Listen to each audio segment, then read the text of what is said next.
Forgot about that. Talk about what? Okay, so there's this thing that Chris and I do, my husband and I do, and it was based on a James Bond that had Halle Berry, and it had Pierce Brosnan. And at one point in the movie, she drowns. So I'm gonna save Brian. So he's like trying to save her, so he's like rubbing her boobs, and that is how he saves her life. And she's like, oh, and she comes back. Oh, you're talking about the mouth-to-mouth resuscitation scene? Yeah, where he's just like rubbing her chest, her chesticle area. Of course, like, you know, the doctor doesn't give her mouth-to-mouth resuscitation, right? Yeah. It's got to be Jason Statham, right? Yes, and then I love how they actually, like, I don't know if one person who sees this movie is gonna buy into the fact that she actually dies because it goes all white. Like maybe in the old, like in the 80s and 70s, if something goes white, you actually think, oh, that person really died. But they've done that to death so bad that people know that you never die when it fades to white. They're gonna come back dramatically. And then I love how she just wakes up super beautiful in her bed. Like everything, like, and she's like, oh, where am I? It's like, that's not how that happens. Talk about cliches. Yeah. Like the white guy with the Asian girl and the Asian girl with the really handsome white guy. That's not anybody's fantasy, right? Well, I did like when she went into his room and he's all naked with the towel, and then he's walking away and she like looks in through the portal again twice. Yeah, the portal, like.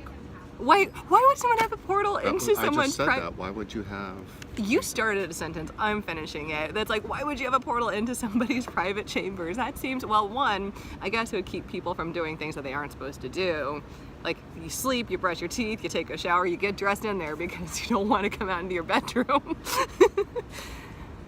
There is a lack of reality there. But no, but like... That's the lack of reality, is the windows and the doors. That's the lack of reality. Well, what I don't understand is like how they keep perpetuating poor ways to save people's lives. Like when people are doing, like, I feel like movies could do so much more to educate the masses, which I feel like they're trying to do in really stupid ways sometimes. But I think that one is they can just show really accurate CPR. I mean, you got to go so deep. It has to start like cracking ribs to save people's lives. But I guess that looks scary. Yeah, I don't know. Maybe Stein not telling us that the ocean floor isn't the ocean floor. Wait, that when there's no scientific... It's like gases and like freezing cold something there. And we haven't been able to figure that out. And Megalodon is so dumb that it hasn't tried to go up there. It's like, oh, it's too cold, I'm gonna stay down here. And it never thought to press up through there and be like, oh, my dorsal fin's a little cold. I'm gonna keep going. Like they never figured that one out. They never went up. Stupid. Yeah, but anglerfish are down there. And anglerfish are fascinating. There's the ones where the male attaches itself and it like bites the female's side, and then it starts like digesting into her, and then he just becomes a part of her. Anyway, it's fascinating. The ones with like the little dangly thing. See, this is reality. See, you're a white person explaining marine biology to the Asian guy. See, Asian people don't know everything. Unlike the movie would have you believe. It's just because I listen to a lot of podcasts, and I just happened to listen to one about terrorizing fish. And if you want to talk about terrorizing fish, there's the vampire fish. Have you heard about this? I think I have. I don't know. It's this thing, and it looks like a little tube, but if you open its mouth, it's like rings and rings and rings of teeth, and so it swims up into any orifice or cavity it can get into, usually the penis, and it swims up there and it latches on with its rows and rows of teeth, and then it twists. Huh? Where is this? It's like, I think it's in Vietnam and then in South America. See, you want to make a horror movie. That's a bigger horror movie too. But I didn't even finish. That's even the horrific part yet. So it latches on with all of its teeth inside your pee-pee, and then it twists and twists and twists itself, like it does like the alligator roll, and then it rips out, and then it just drinks your blood. It's so messed See, that would be a horror movie. I know, there's so, like, why do we keep doing these piranha movies and, oh wait, Anaconda and shark movies? I mean, the vampire fish. Yeah, see, the shark movie started and ended with the first Jaws. Yeah. I'm telling you. I don't know, I have to see it to believe it. But maybe. Okay, we'll watch it. We'll watch it. That sounds like fun. Okay. That started and ended with that movie. Maybe. I actually like the Mandy Moore one too. The 47 meters down or 57 meters down or whatever that was, where they get stuck in the shark tank at the bottom. Or, yeah, is that what it's called? A shark at the bottom of the ocean. And they're running out of air. I broke Brian's face. That movie scared me so bad. Also highly entertaining. I caught the end of that Blake Lively. Is it Blake Lively? I don't know. I caught the end of the one where she's surfing and then she gets stranded on the rock. Oh, I haven't. Oh, wait, no, I haven't seen that one. Not caught good? the end of that one. I don't know. I just from the whole premise, that looks stupid. Yeah. I didn't really like the squid in this movie. I wish that they would have like fleshed out the squid a little bit more. Because it reminded me of Sphere, which is my favorite book.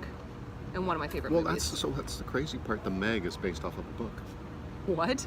Someone I wrote looked it that? up. No, yeah, I looked it up because I was trying to figure out who wrote the screenplay, who produced the movie, because it is a joint production movie between a Chinese movie thing and anyways, I can't remember which Western company, but which explains why it's in China, and they have part Chinese cast, and then they have, Yeah. beach-going Chinese people, because that makes sense. So yeah, it's based on a book. So I almost... Did you buy the book? No, I almost want to read the book to see if it makes any more sense. Or do people just get really shitty books published? Well, that's the thing. Like, we're bashing Sahara, but I actually really, like, I enjoyed it today. It was enjoyable. I mean, you were bashing it. Matthew McConaughey, that one? Yeah. But that's based on a book by Clive Cussler. That's based on a book series. Yeah, my friend's into this. What's the guy's name? It's like, it's really some ridiculous Dirk something, whatever. Dirk sounds like one of those adventure made-up names. Adventure books, right? Yeah, I want to have a kid named Dirk just so that he'll go and do amazing shit out there. Hey, But the one guy I know named Dirk does amazing shit. see, I think that should be the next number one name. He's the guy. I told you that story about that guy, like in North Portland, he has a house, and like during first or last Thursday, somebody parked and blocked his driveway. This was years ago. Parked his driveway, blocked it. He left a note. The next month they came back, blocked his driveway. So he had called and had the car towed, right? He's working on the inside of his house, and these kids banged on the doors. I'll try and find the article. It's hilarious.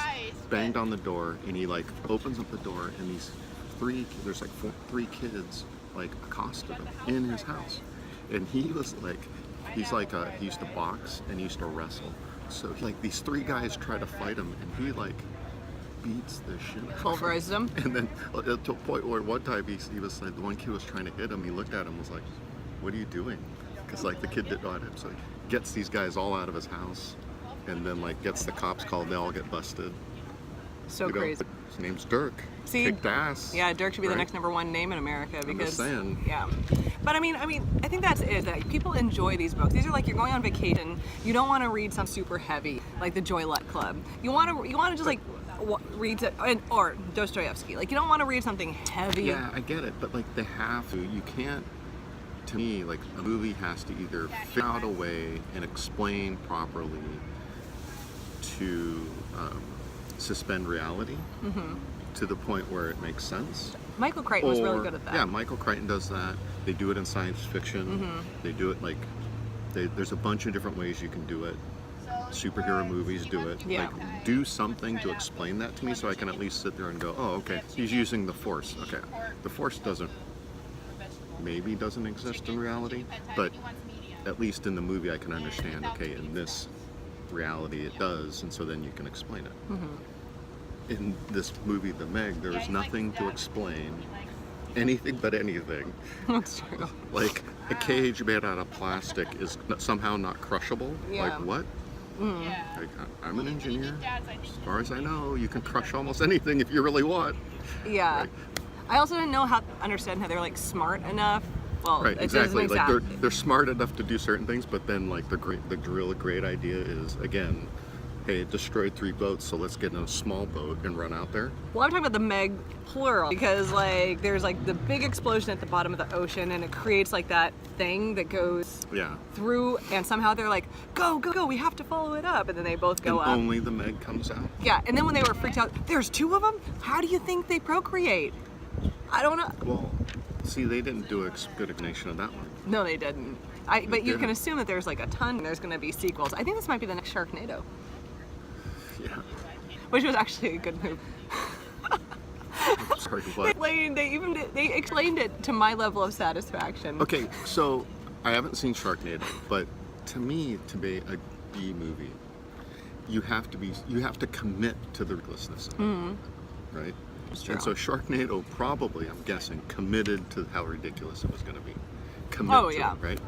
And I think that the comedy in this could have been a little bit more. But like I mean, this I was movie, laughing my ass I don't off. think they committed. So No. they sort of halfway did it. They did. And so like, okay, well, we're trying to be a serious movie. Also making but fun of we're- ourselves a little right. bit. But then it was like, no, you can't. So if they were to committed more to the ridiculousness of Yeah. it, then I can probably be like, oh, okay, I can sort of get that. I It's mean- like this movie that's coming out, which we should go. Mile 22. So there's Mile 22, but it's got the Muppets in it or something. Oh my God. The one with the murder. Not Sesame Street. But whatever, yeah. no. But it's the one where it's they're trying to solve a murder. Yeah. It's supposed to be like they're like all the trailers are like, don't let your kids come see this movie, that sort of thing. I think that's going to be funny, Yeah. even though that's completely ridiculous. Yeah. I think they're going to be funny. It's Yeah. going to be funny. You know, and that's the thing. It's like, you realize that you're making a movie that the vast majority of the population is going to be like, this is brainless. This was so dumb. They're to going be to see fair, it. Would you have seen this if we weren't doing this? No. See, exactly. So most people are like, I'm not this. If anything, No, red box rental. No, I bet you most people would see it. Yeah, very So easy then to you- see. Yeah. But I'm not the target market. But I do agree that they should gone farther. Like, if you know you're making a ridiculous film about something that's probably not going to happen with scientists that are just like, oh, they are scientists, adventurer / billionaire / everything. Too many slashes. People cannot afford to be poly-slashy this day and age. You do a thing and you do it. But moving, I don't understand how they didn't commit to the B-movie aspect of it, of just make fun of yourself even more, because that would have sold you, right? I mean, if you're gonna make a ridiculous it'd movie, be hard pressed to sell me at any stage, but maybe. yeah, maybe it would have been worth $7. No. But I thought it was good. I think I should start emailing Jason Statham to see if he'll give me my $10 back.